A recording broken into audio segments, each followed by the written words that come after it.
1945. Luzon, the Philippines. The war had ended, but the hunger had not. In the sweltering midday heat of a makeshift camp outside Manila, a line of weary Japanese women stood silent beneath a torn Red Cross banner. Their khaki uniforms hung loose from months of starvation. Some were barefoot, others clutching what little remained of their dignity: a rolled photograph, a folded armband, a name tag written in neat brushstrokes. American soldiers moved quietly among them, their rifles slung low, their expressions unreadable. On a long wooden table, steam rose from something unfamiliar: round, flat bread covered in melted cheese and red sauce. The women hesitated. Was this another trick? An interrogation? But the Americans only smiled, gesturing gently toward the food. "It's lunch," one said. When the first woman tasted it, she froze. The flavors were foreign: tomato, wheat, oil, a warmth she could not name. For the first time in years, she tasted kindness. Around her, others followed, eyes filling not from spice but from shock. A strange silence settled, not of war, but of understanding, because in that moment, between captor and captive, something fragile began to change, and that story of mercy in the ruins began long before that lunch. Context. Background. Section 1. Approx 750 words. By the summer of 1945, the Japanese Empire was collapsing under the weight of its own ambitions. What had begun in the 1930s as a vision of conquest, the dream of a greater East Asia co-prosperity sphere, had turned into a nightmare of fire and starvation. Across the Pacific, Allied bombers darkened the skies. Manila, once called the Pearl of the Orient, was in ruins. Tokyo lay charred and hollow, its streets buried under mountains of ash. Civilians scavenged for rice among the debris of empire. Among those caught in the devastation were thousands of Japanese women, nurses, clerks, missionaries, and teachers who had followed the army into Southeast Asia. Some were volunteers, others assigned by the imperial authorities to aid troops in the field. They believed in service, in loyalty, in duty. Many were barely 20 years old. When Japan's front lines broke, they found themselves stranded in foreign lands: Luzon, Java, Borneo, Guam. Cut off from supply ships, hunted by advancing Allied forces, and forgotten by the collapsing chain of command, they faced the impossible: surrender. For the Japanese, surrender was not merely defeat, it was dishonor. From birth, they had been taught that captivity was worse than death. Soldiers were ordered to die rather than be taken. Civilians were told that Americans were monsters, that they would torture, violate, and kill without mercy. But by 1945, starvation was the greater enemy. In the jungles of the Philippines, many Japanese detachments, isolated and starving, finally emerged from hiding. Emaciated nurses and female clerks stumbled into Allied lines, waving torn white flags made from hospital sheets. They expected execution. Instead, they were given water. The Allied troops who took them in were hardened men, veterans of Saipan, Iwo Jima, Leyte. They had seen unspeakable cruelty, had lost friends to kamikazes and banzai charges. Yet the sight of young, skeletal women in tattered uniforms stirred something quieter in them, a recognition that war had burned through everyone. By late August, the first camps for Japanese prisoners of war were established across the Pacific. In Luzon, the U.S. Sixth Army transformed abandoned Japanese barracks into temporary holding centers. They were crude: bamboo huts, tin roofs, dirt floors, but compared to the starvation outside, they were sanctuaries. The women were deloused, given rations, and examined by military doctors. Some were too weak to stand, others carried tropical diseases, malaria, dysentery, or open wounds from months in hiding. Many had lost family members in the bombings back home, though they did not yet know it. For the first time, they saw their enemy not as an abstraction, not as the faceless demon of propaganda, but as men with names and quiet decency. American nurses worked alongside them, offering food, clean uniforms, even conversation through gestures and broken English. But beneath this uneasy calm lingered a deep current of disbelief. The Japanese captives did not understand mercy. In their eyes, kindness from the enemy could only be deception. It was this collision of fear and compassion that defined the first weeks of peace in the Pacific. While the war had ended, the minds of those who fought it had not yet caught up. The Japanese women who had served the empire with faith and discipline now faced a new world where their loyalty meant nothing and their captors treated them with inexplicable gentleness. What they could not know, not yet, was that these small acts of humanity were part of something larger. A deliberate effort by the United States to win peace, not with punishment, but with principle. Because even as the last prisoners arrived in camps across the Pacific, a new phase of the conflict had begun. One fought not with bullets, but with food, medicine, and the slow rebuilding of trust.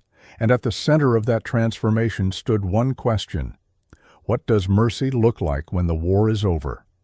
That question would find its answer not in a speech or treaty, but in the quiet ritual of a shared meal. Context, background, Section 2. Japan's surrender on August 15, 1945, echoed across a world that had forgotten silence. From Tokyo to Guam, from the jungles of Borneo to the mountains of Luzon, radios crackled with the trembling voice of Emperor Hirohito. The first time his subjects had ever heard him speak, he called upon his people to endure the unendurable. The war, he said, was over. For millions of Japanese, it was not victory that followed, but a hollow stillness. Their empire had vanished overnight. Soldiers laid down their rifles. Civilians wept in disbelief. And far from home, in tropical prison camps across the Pacific, tens of thousands of captured Japanese, men and women alike, listened to the news with numb faces. The Allies now faced a challenge greater than victory, managing the surrender of an entire nation. Across the Pacific and Asia, more than 700,000 Japanese personnel awaited repatriation. Among them were several thousand women, nurses, clerks, medical assistants, and civilian support workers captured or surrendered after the battles of the Philippines, Guam, and Okinawa. The American command, under General Douglas MacArthur, issued strict orders that all Japanese prisoners were to be treated in accordance with the Geneva Convention of 1929. This was not merely policy, it was deliberate symbolism. The United States wanted to prove that mercy could be a weapon of peace.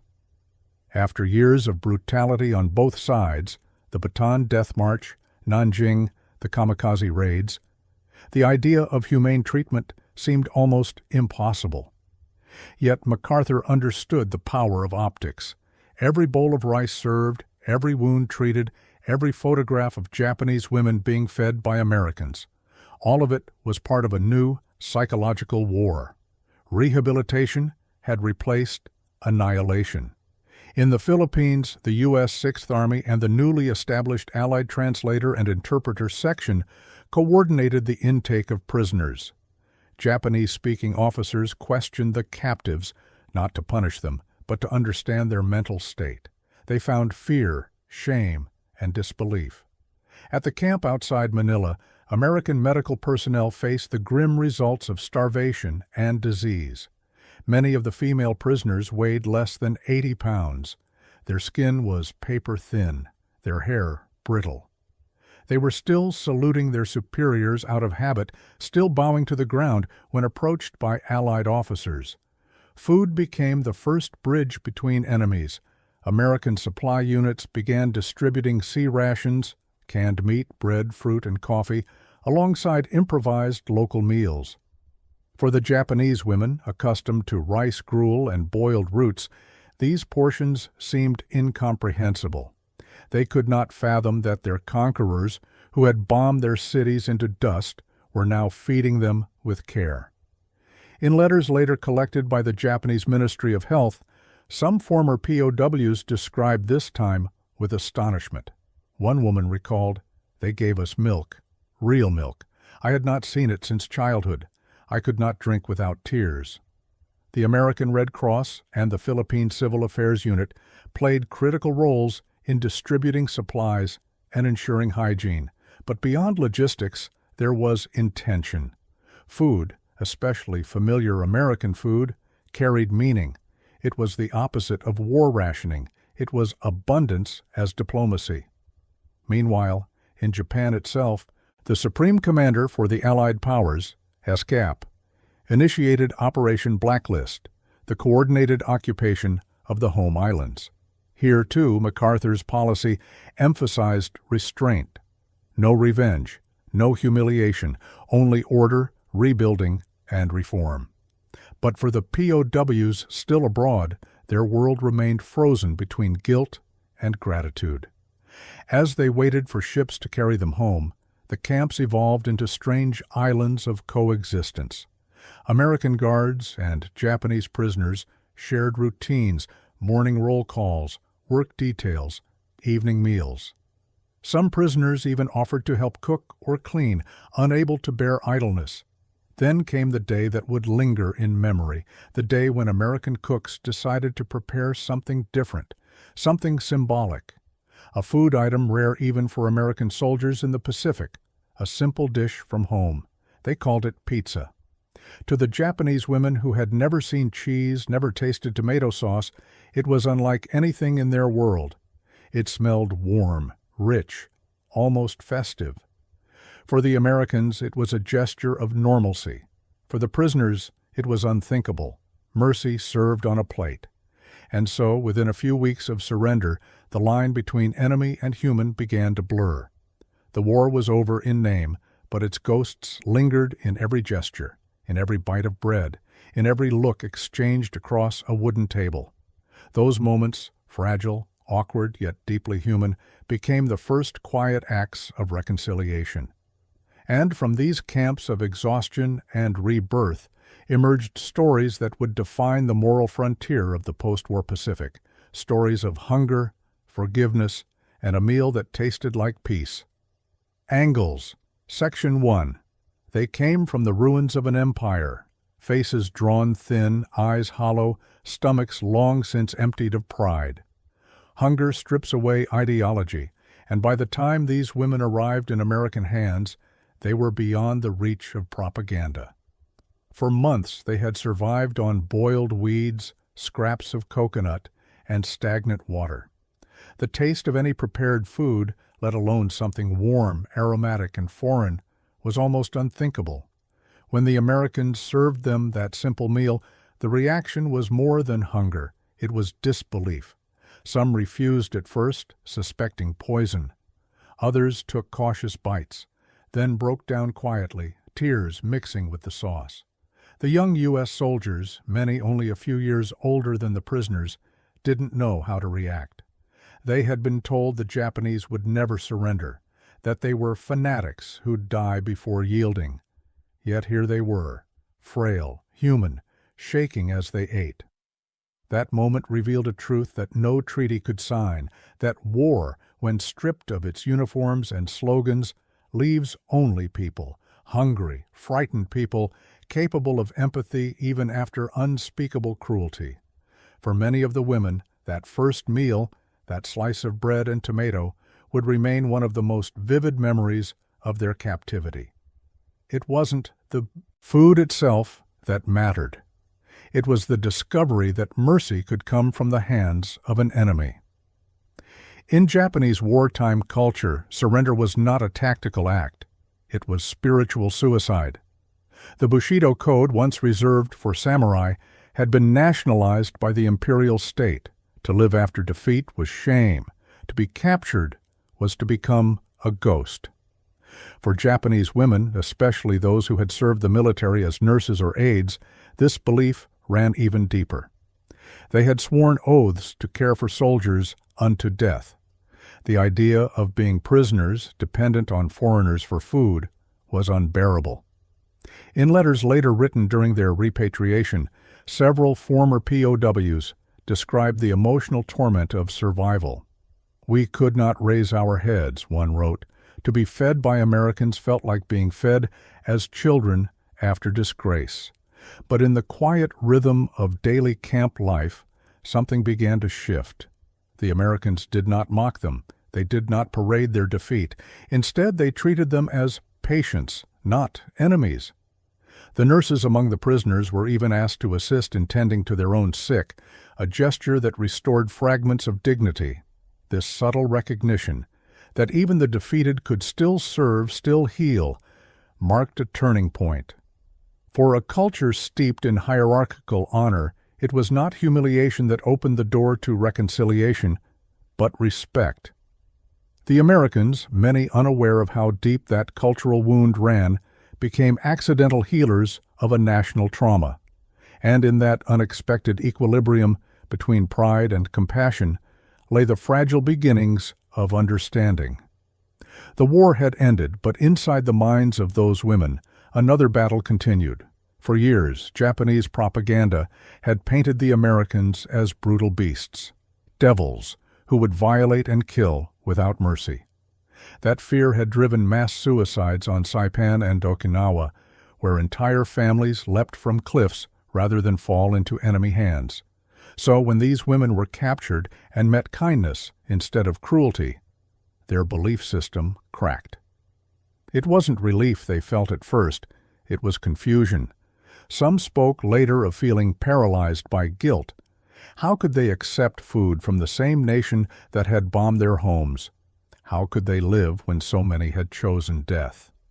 American officers, trained more in logistics than psychology, often missed this deeper turmoil. But the camp doctors noticed. They saw women who refused to eat, not from fear of poison, but from the unbearable shame of being fed. To help them, medical staff used a quiet strategy: involvement. They asked the women to help with cooking, cleaning, and care for the sick. Gradually, by acting rather than receiving, they regained fragments of control over their existence. It was during this process that the pizza lunch, though improvised, carried extraordinary psychological weight. It was a symbol of inclusion, a reminder that they could still sit at a table, still be part of a human circle, even in defeat. One interpreter later remarked, "They were not eating food, they were eating forgiveness." The transition from enemy to human was not instant. It came in small, cautious steps: a smile shared over a meal, a broken sentence in halting English, a laugh at the strangeness of American coffee. These gestures became invisible threads, binding two nations scarred by fire and grief. Each bite, each hesitant glance, was more than a moment of survival. It was the first negotiation of peace, one carried out not in conference halls, but in the mess tents of forgotten islands. It was through hunger and mercy, not ideology or power, that the first seeds of post-war humanity were planted. And yet, behind every quiet meal and act of compassion, a calculated strategy also unfolded, a deliberate choice by the American command to turn food, kindness, and order into the most powerful tools of the occupation. Angles, Section 2. When the shooting stopped in August 1945, the American military understood one thing clearly: the war for Japan's future would be won not on the battlefield, but in the mind. MacArthur's headquarters in Tokyo described it bluntly: "We will build a democracy by feeding it." To that end, every act of compassion in the field, every meal served, every wound treated, every dignified burial became part of a larger tactical framework. The U.S. had learned from the collapse of Germany after the First World War that humiliation bred vengeance. The goal now was different. The Japanese people, it was believed, could be transformed not through punishment, but through exposure, to fairness, to freedom, and to human decency. In the Philippines, American field commanders received strict orders. All surrendered. Japanese were to be treated firmly, but without malice. The enemy's perception was as important as their survival. Photographers were instructed to document humane treatment, and these images later circulated in Japanese newspapers during the occupation, showing women prisoners being tended by American medics. Behind every image was intent. Feeding the defeated was more than charity. It was strategy. Food meant control. Control of bodies, control of hearts, control of narrative. The act of serving pizza, that quintessential symbol of Western comfort, was a message written in dough and cheese. We are not the monsters you feared. The U.S. Army's Psychological Warfare Branch, established in 1944, already knew the emotional power of simple symbols. Photographs of kindness could disarm an enemy's hatred faster than 1,000 lectures on democracy. And in the Pacific, the sight of a young Japanese woman, once loyal to the emperor, receiving food from an American private, was an image that reached far beyond the camp gates. It was the beginning of psychological reconstruction, the reprogramming of fear into trust. And it worked. Within months, many of those same women were writing testimonies praising the discipline and fairness of their captors. Some even volunteered to assist occupation personnel upon their return to Japan. The same soldiers they once dreaded had become the unlikely messengers of a new moral order. To understand the impact of that meal, one must understand what it represented. In 1945, pizza was not yet a global dish. Outside of the Italian-American communities of New York or Chicago, it was a novelty, a simple, hearty food made by soldiers in improvised ovens using flour, canned tomatoes, and powdered cheese. For Americans stationed far from home, cooking such food was an act of nostalgia, a way to hold on to normalcy amid the chaos of occupation. When they shared it with the Japanese women POWs, they were, perhaps unknowingly, sharing a piece of their cultural identity, warmth, informality, and abundance. The Japanese women, by contrast, had lived for years on starvation rations. Their diet under wartime conditions was stripped of taste and comfort: rice gruel, dried fish, pickled vegetables. The rich, oily texture of pizza, the tang of tomato, the scent of baked dough, all were foreign and overwhelming. Food historians studying post-war Japan later noted that such early encounters with Western food carried enormous psychological weight. They introduced not just new flavors, but new ideas, freedom, choice, and the concept of pleasure in eating, something suppressed during years of militarized austerity. The Americans did not intend to conduct cultural diplomacy that day, but they did. From that moment forward, food became one of the most potent instruments of occupation policy. U.S. authorities later launched school lunch programs, distributed milk and bread, and encouraged Japanese bakeries to adopt Western recipes. By the early 1950s, pizza and hamburger had entered Japan's urban menus, not as luxury imports but as symbols of modern life. The pizza served in a dusty camp on Luzon was not just sustenance, it was prophecy, a preview of a future where two once bitter enemies would share restaurants, trade, and films. In that sense, the meal was not accidental. It was the quiet beginning of America's soft power. War hardens men, peace tests them. For the American soldiers stationed at those camps, compassion did not come easily. Many had fought on islands where Japanese troops refused to surrender, where comrades had been killed by prisoners feigning death.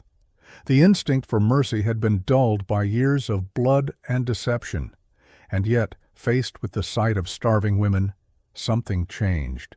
Their humanity reawakened, not because of orders, but because cruelty had lost its meaning in victory. The moral paradox of the Pacific War was this: both sides had been taught to see the other as less than human. When that illusion broke, the moral weight of the past came crashing down. In serving food, the Americans found a kind of absolution. In accepting it, the Japanese found a way back to life. Neither side said it aloud, but both understood. This was not about forgiveness, but recognition. Historians often describe these encounters as the first lessons in post-war morality. They were small, unrecorded moments, a soldier handing a meal to a prisoner, a nurse dressing the wounds of her former enemy. But in those gestures, the moral architecture of post-war peace was being built. For the Japanese women, that meal became a story told quietly for decades, a reminder that even in defeat, dignity could survive. For the Americans, it became a proof of what their victory was meant to stand for, not dominance, but decency. The meal was a bridge, and in the long, uncertain years that followed, such bridges would prove far more powerful than any weapon. That bridge would be tested soon in the repatriation of the prisoners, in the first encounters between the Japanese people and the occupying forces on their own soil. There, amid hunger, ruins, and uncertainty, compassion would again meet disbelief, this time on a national scale. Climax, Turning Point, Section 1. The monsoon season had begun, the air was thick with rain and the scent of wet earth. In a clearing near the small port town of San Fernando, U.S. Army trucks rumbled through puddles, stopping at the edge of a newly constructed pier. Beyond it, gray ships waited, vessels of repatriation, their decks lined with stretchers and crates marked Tokyo, Yokohama, Nagasaki. For the Japanese prisoners, this was the day they had both prayed for and dreaded. The day they would finally go home, if home still existed.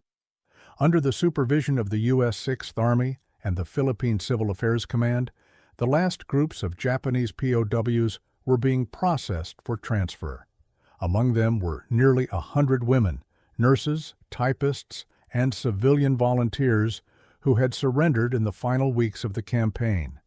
They stood in line, rainwater dripping from the edges of their straw hats, each clutching a small bundle of personal belongings, a towel, a photograph, a Bible, a comb. Some still wore the faded insignia of the Imperial Army Nurse Corps. Others had replaced their military garments with plain khaki dresses issued by the Americans. Before boarding, all prisoners were medically examined. A tent had been set up as a field clinic, where American and Filipino nurses worked side by side with Japanese orderlies. The routine was efficient, but what stood out that day was the atmosphere. Quiet, almost reverent. There was no shouting, no humiliation, only instructions spoken in calm tones through interpreters. The women, used to the shrill commands of their own officers, could not comprehend this gentleness. Then came lunchtime. At the edge of the camp, a field kitchen had been set up under a canvas roof. American cooks, sweating in the humidity, worked over makeshift ovens fashioned from oil drums. The smell drifted through the camp, warm, savory, strange. When the first trays were carried out, the Japanese women looked up in silence. On the plates lay slices of something unfamiliar, browned crusts topped with melted cheese, pieces of tomato, and bits of meat. "Pizza," one of the guards explained through a translator. There was confusion.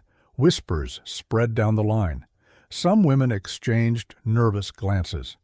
They had heard stories that Americans forced prisoners to eat strange foods as punishment, that kindness was often a prelude to cruelty. But then, one of the American nurses stepped forward. She took a slice, smiled, and bit into it. Then she gestured kindly for them to follow. The first Japanese woman stepped forward hesitantly. She was barely 20, her name recorded as Private First Class Takahashi Chiyo. Her hands trembled as she took the plate. The crust was warm and soft, the aroma intoxicating. She bowed slightly, whispered "arigato," and took a bite. She froze. Then slowly tears welled in her eyes. It wasn't the taste, though that was shock enough. It was the realization that the men she had been taught to hate were feeding her, not with contempt, but with care. Others followed, cautiously at first, then eagerly. The camp, moments ago silent, filled with the gentle hum of eating, the sound of chewing, of quiet weeping, of disbelief softening into gratitude. American soldiers watched from a distance, uneasy, unsure of what this scene meant. For months they had fought an enemy who had refused to surrender. They had seen friends killed by suicide attacks, by fanatics who would die shouting, "Tenno Heika Banzai." And yet here were the remnants of that same enemy, fragile and grateful, bowing in thanks for a meal. The camp chaplain, a quiet Methodist from Kansas, wrote in his diary that night, "It was the first time I saw peace, not in words but in eyes." Photographers captured fragments of the scene, blurred, sun-faded images that would later appear in Allied reports under the heading POW Repatriation Luzon Sector. In one, an American corporal is handing a plate to a Japanese nurse who bows deeply. Behind her, another woman smiles faintly. It was an image no one had expected, mercy amid the wreckage. After lunch, the women were escorted toward the ships. Some bowed deeply before boarding. Others turned once more to look at the camp, at the soldiers who had fed them, the strange meal that had broken years of fear. The rain fell harder, drumming softly on the decks as the ships began to move. One of the interpreters, Sergeant Richard Hanley, would later recall the moment, "They waved to us as the ship pulled away. Not many, just a few. But in that gesture, I felt the war finally end." The Americans watched until the ships disappeared into the gray horizon. The sea swallowed the last remnants of the empire. They had defeated, and yet something else lingered in their hearts. Not triumph, but a quiet, unspoken reconciliation. Because in that fleeting moment, peace between war and peace, between fear and forgiveness, a single meal had done what years of diplomacy could not. And as those ships sailed north toward Japan, they carried not only the survivors of an empire, but the first fragile seeds of a new relationship between former enemies. Seeds that would take root years later in schools, factories, and kitchens across a rebuilt nation. Climax Turning Point, Section 2. The ships that carried the Japanese women POWs north arrived in silence. Their decks were crowded, the air heavy with salt and exhaustion. As they entered Tokyo Bay, they passed the hulking gray shadow of the USS Missouri, the same ship where, just weeks earlier, Japan had signed its unconditional surrender. Now the sea that once divided enemies had become a corridor of return. On shore, the devastation stretched for miles. Entire districts of Tokyo lay flattened, nothing but skeletons of buildings and chimneys rising from fields of ash. The survivors moved through the ruins like ghosts, carrying buckets of water, scavenging for wood, building homes from the debris of the empire that had fallen. For the repatriated women, stepping onto Japanese soil was not homecoming, it was confrontation. They were thinner than when they had left. Many had lost family in the bombings. Some were widows, some orphans. All carried the invisible weight of shame, the stigma of survival. At the Yokosuka Repatriation Center, American occupation officials processed the returnees with an efficiency that was almost surreal. There were medical screenings, disinfectant sprays, and registration desks staffed by interpreters from both sides. And once again, there was food. American rations, bread, milk, stew, awaited the arrivals. For most Japanese civilians, such food was beyond imagination. Tokyo's population was starving. The winter of 1945 was among the worst in modern memory. Black markets thrived, children collapsed in the streets, and malnutrition spread faster than disease. The American authorities understood the symbolism of feeding. If the Japanese people could not yet trust their conquerors' words, they might trust their bread. What began in the Pacific camps now unfolded on a national scale. Every bowl of soup, every loaf of bread handed to civilians carried a message. that America had come not to enslave Japan, but to rebuild it. Photographs from that period show rows of women in worn kimonos receiving food from American soldiers. The expressions are the same: confusion, relief, disbelief.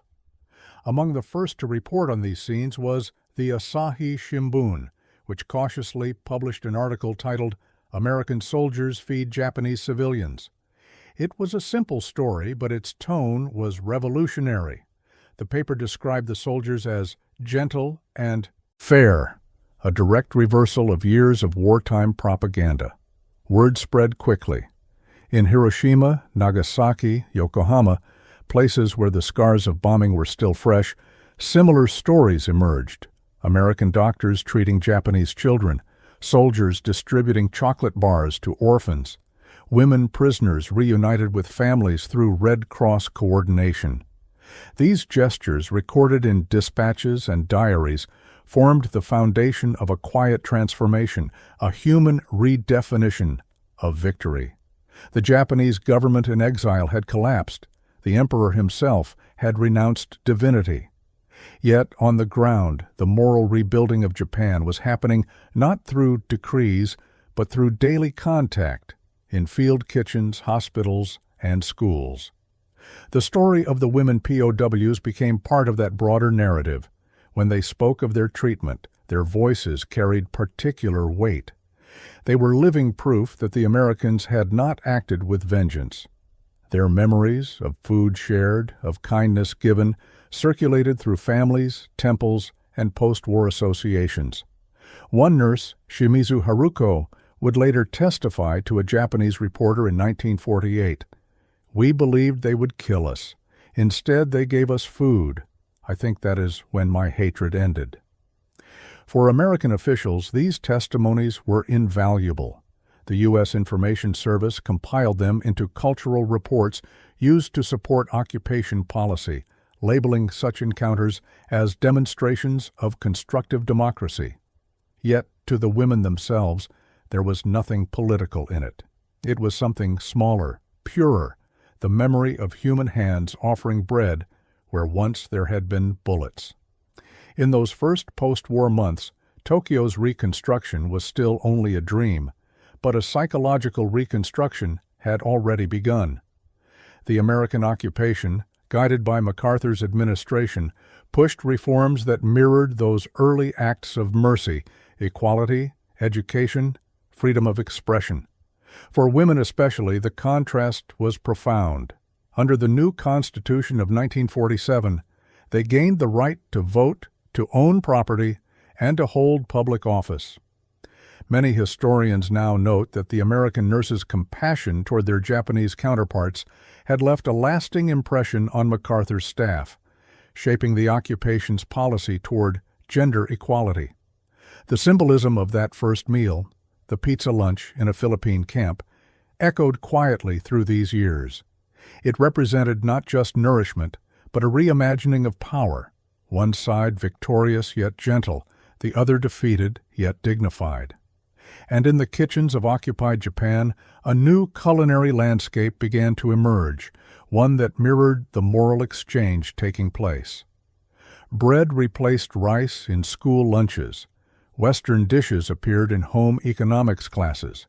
The word pizza entered the Japanese language. By the early 1950s, Tokyo had its first pizzerias, operated by former sailors and returning students. Few realized that the first taste of that food in a dusty prisoner camp under tropical rain had once marked the dawn of reconciliation.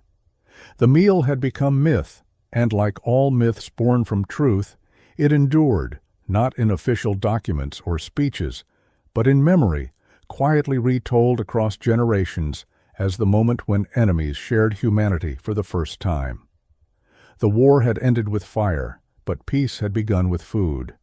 And for the women who once trembled in fear of their captors, the memory of that warmth, that single act of mercy, would remain more enduring than the empire they had served. Aftermath, Section 1. The winter of 1945 settled over Japan like a second defeat. Cold winds swept through the ruins of Tokyo, Osaka, and Hiroshima. With infrastructure destroyed and factories silent, food became the nation's new battlefield.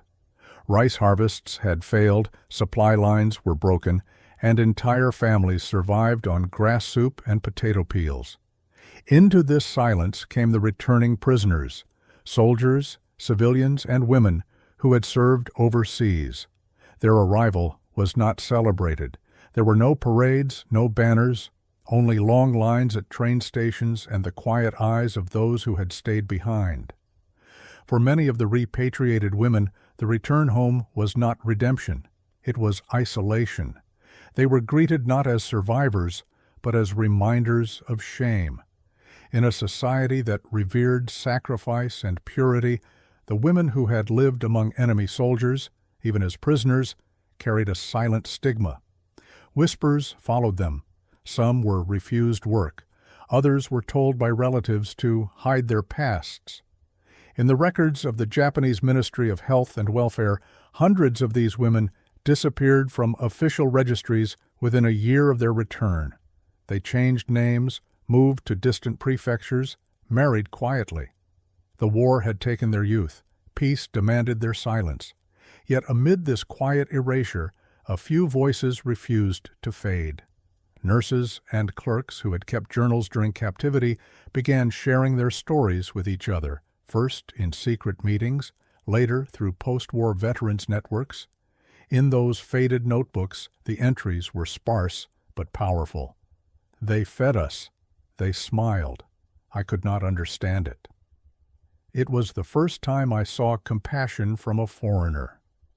We learned that even enemies could be kind.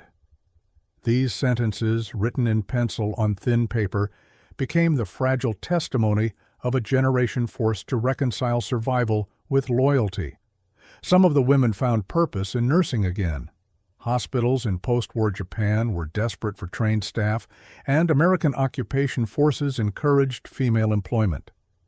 A few of the former POWs joined new public health programs established by the Supreme Commander for the Allied Powers, SCOP, using skills they had learned in captivity: sanitation, first aid, nutrition.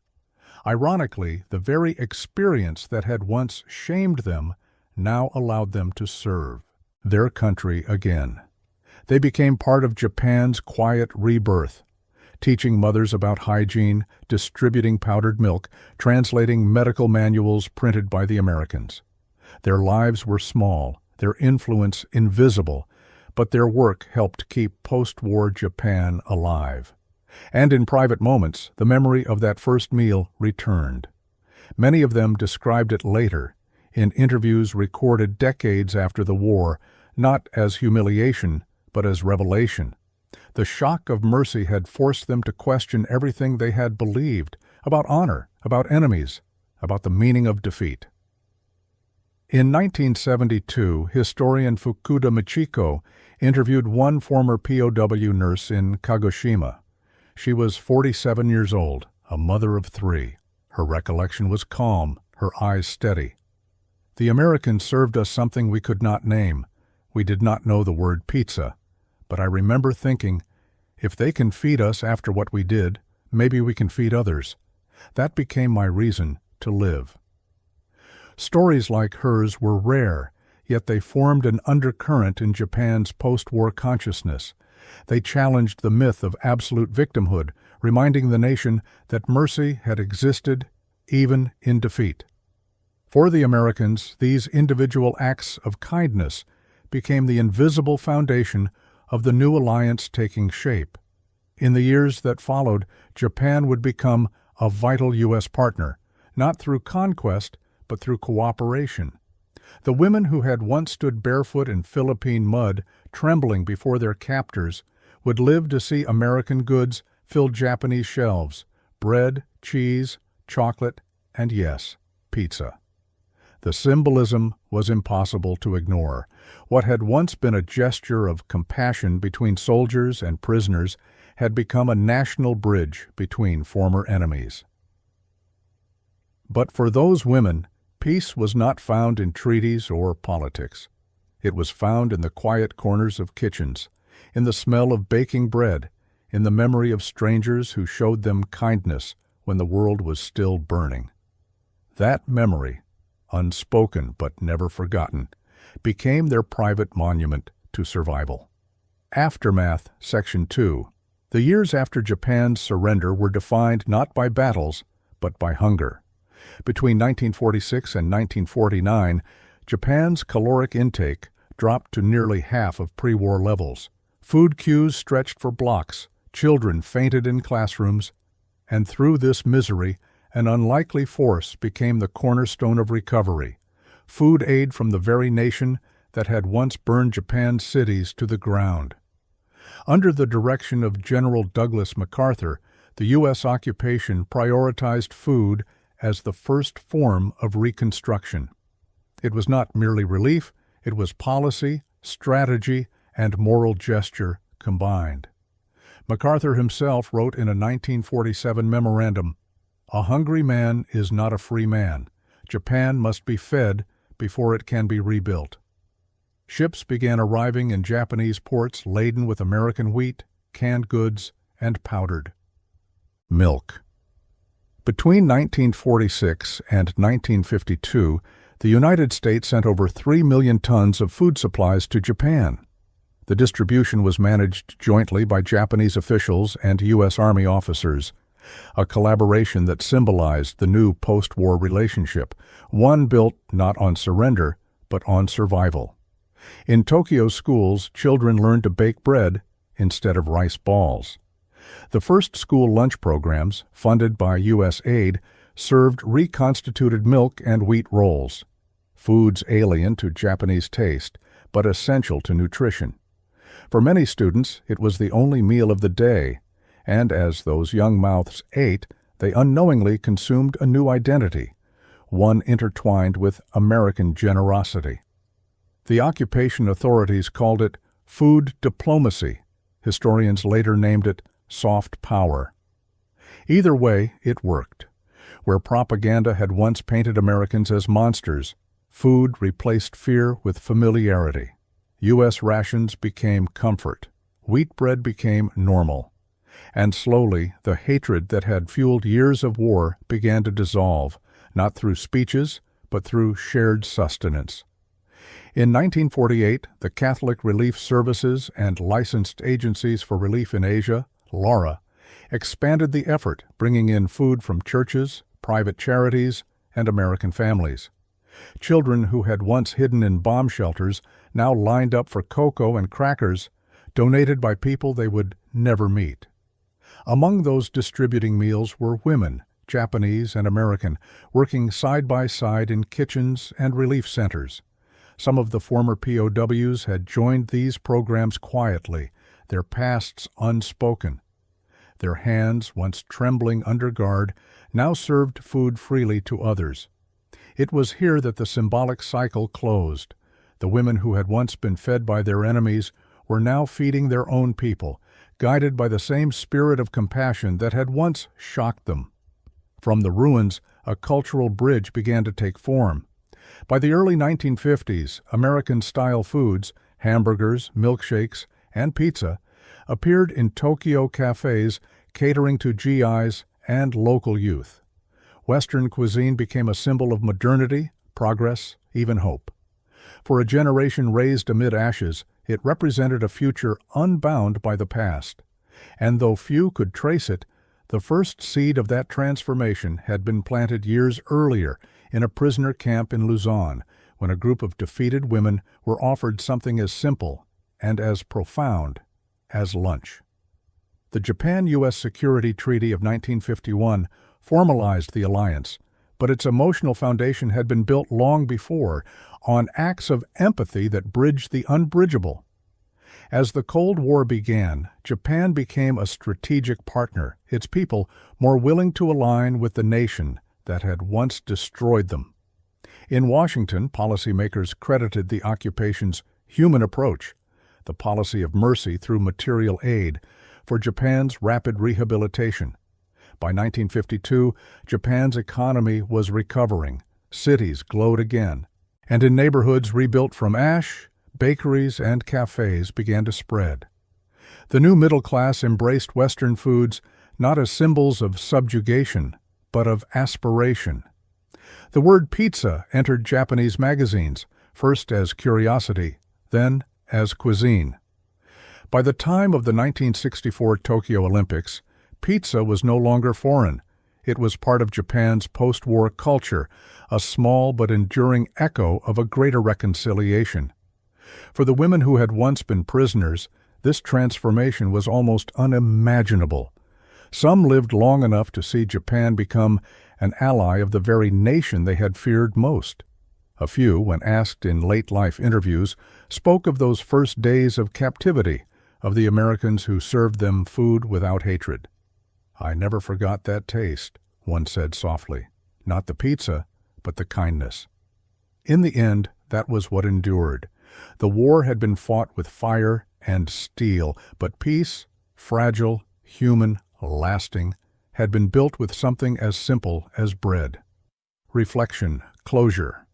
History often remembers wars for their battles. It counts victories in tonnage, in body counts, in treaties signed on steel decks. But beneath those numbers, it is the small, almost invisible acts that decide how the peace will live. The story of the Japanese women POWs and the Americans who served them lunch is one such act. It was not a grand gesture, not a political strategy. It was human. And it happened in the brief stillness after the storm, when the world was deciding whether mercy still had a place in it. The war in the Pacific had been fought with a hatred that stripped away empathy. Both sides saw the other as less than human.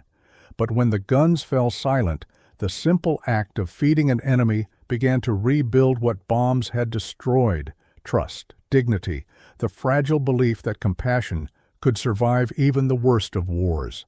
That moment, a group of emaciated women tasting an unfamiliar food became a quiet symbol of the future.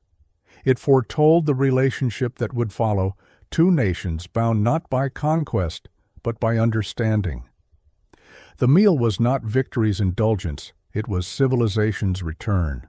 From that table in Luzon to the school kitchens of post-war Tokyo, food became a language of peace. It spoke where words could not. It reached where politics would not. And though the names of those women are mostly forgotten, the lesson remains. That mercy is not weakness, that feeding an enemy is not surrender, but the highest form of strength. Because in every war, after the last bomb falls and the last flag is raised, what remains is not the sound of triumph, but the question of what we choose to do with our power. In 1945, a few American soldiers answered that question with a single, quiet act. They served their former enemies a meal. And in doing so, they reminded the world that humanity, even when buried beneath ashes, can still rise, warm, fragile, and shared.